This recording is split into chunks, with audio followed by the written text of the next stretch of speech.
हाय दोस्तों, आज थेल्स प्रमेय पर आधारित कुछ प्रश्न हैं जो कि आपके बोर्ड एग्ज़ाम की दृष्टि से महत्वपूर्ण हैं। देखते हैं उन्हें हम। पहला प्रश्न है आपका, चित्र में AO बटे OC बराबर BO बटे OD। यानी कि अब यहाँ से देखें,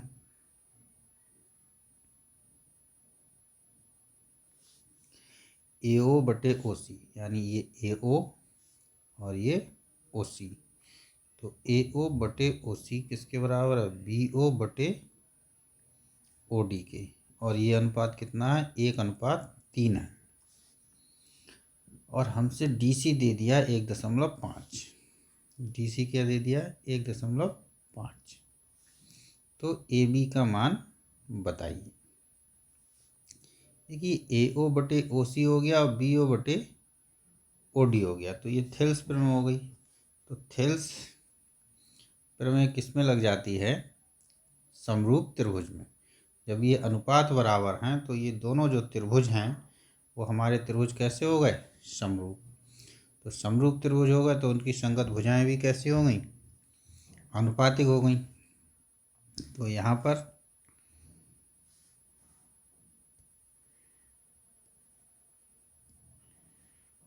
इसका आंसर क्या होगा? संगत भुजाएं आनुपातिक हो गई, यानी AO बटे OC बराबर BO बटे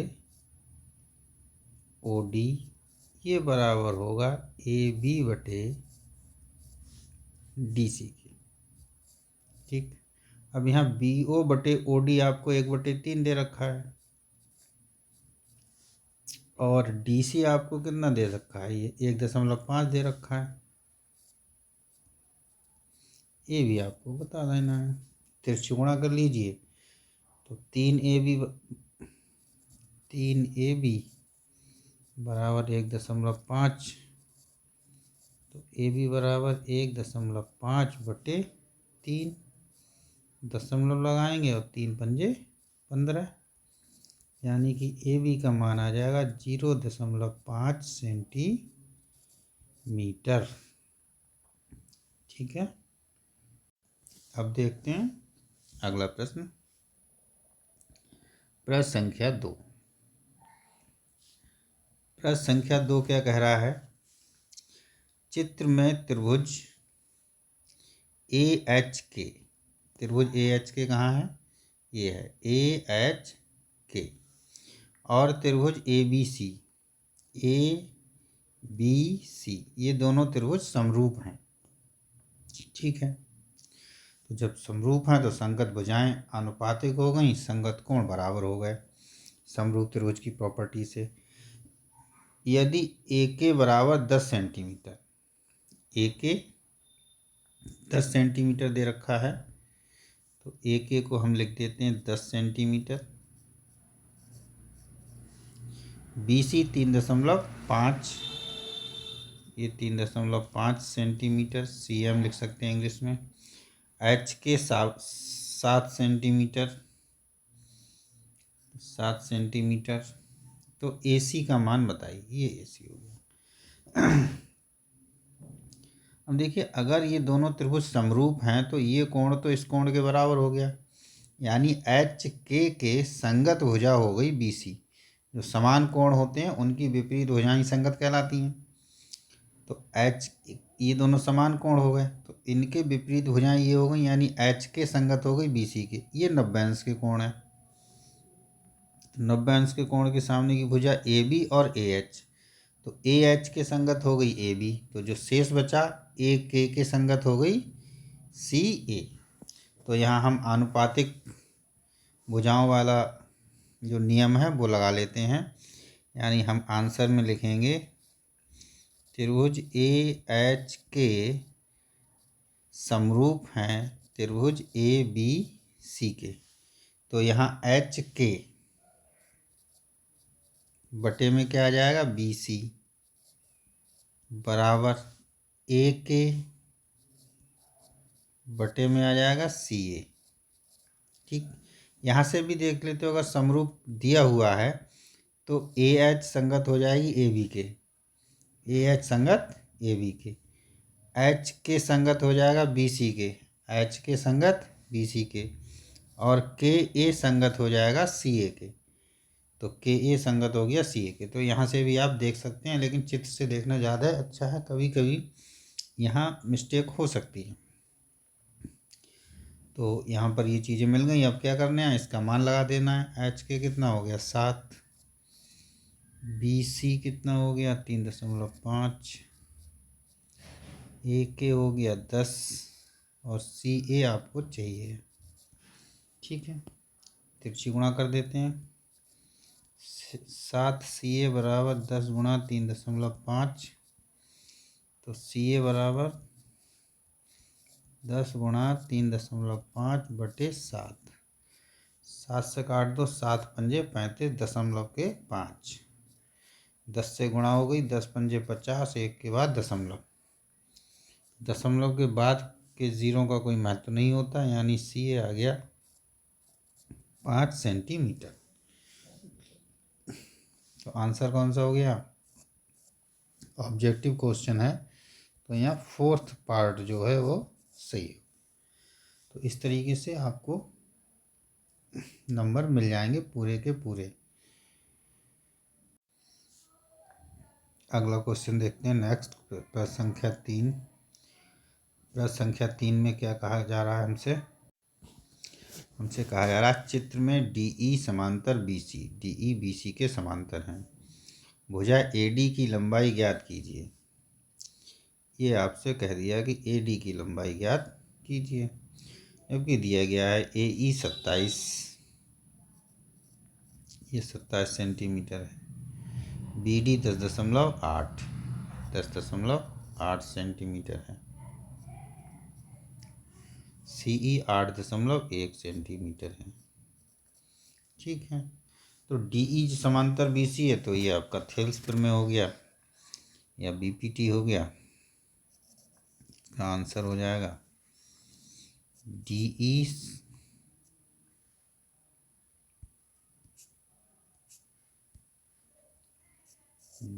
ई समांतर है बी सी के। तो रिजल्ट क्या होगा, थेल्स प्रमेय से याद है लिखना तो लिख दो थेल्स प्रमेय से, नहीं तो सीधे सीधे statement A D upon D B equal to A E upon E C. Thales प्रमेय के ये 3 रिजल्ट हैं, वो आपको ध्यान रखने हैं। जैसे जैसे ज़रूरत हो वैसे हम यूज़ कर लेंगे। ए डी फाइंड करना है, डी बी 10.8, ए ई 27, और ई सी है हमारे पास 8.1। वैल्यू पुट करनी तो ए डी निकालना है, 1.8 डिवाइड में है, इधर आएगा तो मल्टीप्लाई में हो जाएगा 10.8। ठीक, पॉइंट से तो पॉइंट हट गया यहाँ, और 9 से काट लें, 9 9 जा 9 3 जा, और यहाँ काट लें 9 1 जा और 9 2 जा, 9 1 जा 9, 1 बचा, 9 2 जा 18 12। ठीक है, 12 3 जा 36, यानी 12 3 36। ठीक है, तो 12 3 36, ए डी जो है 36 सेंटीमीटर आ गया हमारे पास। यही हमारा क्या हो गया आंसर। सिंपल सिंपल क्वेश्चन देखिए बोर्ड एग्जाम में आए हुए हैं, सॉरी। इस तरीके से आपको यहाँ से मार्क्स अच्छे खासे मिल जाएंगे। अगला क्वेश्चन देखते हैं, प्रश्न संख्या 4। दिए गए चित्र में त्रिभुज एबीसी के आधार बीसी के समांतर रेखाखंड पी क्यू खींचा गया है। फिर वही बीपीटी थ्योरम या थेल्स थ्योरम, यदि पी क्यू अनुपात बी सी 1/3 हो तो ए पी अनुपात पी बी क्या होगा। यानी कि हमें क्या क्या दिया गया है, पी क्यू समांतर बी सी दिया हुआ है, दूसरा दिया है पी क्यू बटे बी सी बराबर 1/3। पी क्यू अनुपात बी सी 1/3। ए पी तथा पी बी यानी ए पी बटे पी बी आपसे पूछा गया है। तो देख लो भाई, ए पी बटे पी बी किसके बराबर होता है? ए क्यू बटे क्यू सी। और ये चीज़ बराबर होगी पी क्यू बटे बी सी, नहीं क्यू सी के बराबर।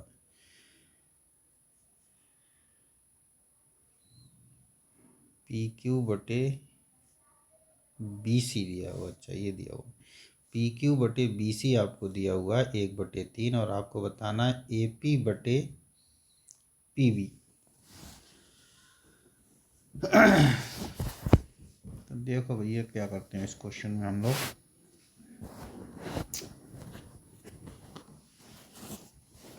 यहाँ पर थोड़ी सी हमें ध्यान देना होगा।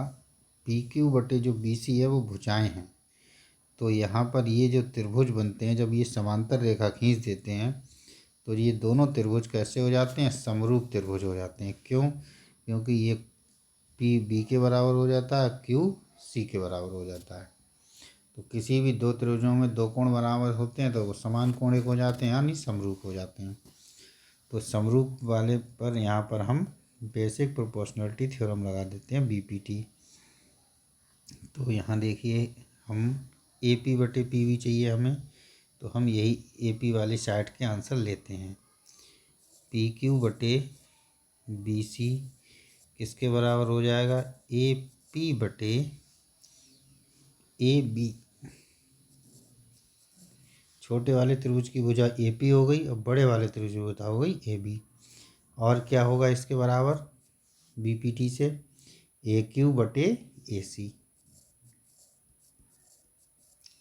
बाई बी पी टी, या हेल्स कह सकते हैं प्रमुख। तो यहाँ पर देखिए पी क्यू बटे बी सी ये हमारा आ जाएगा 1/3 और ए पी बटे ए बी ये हम निकाल लेंगे।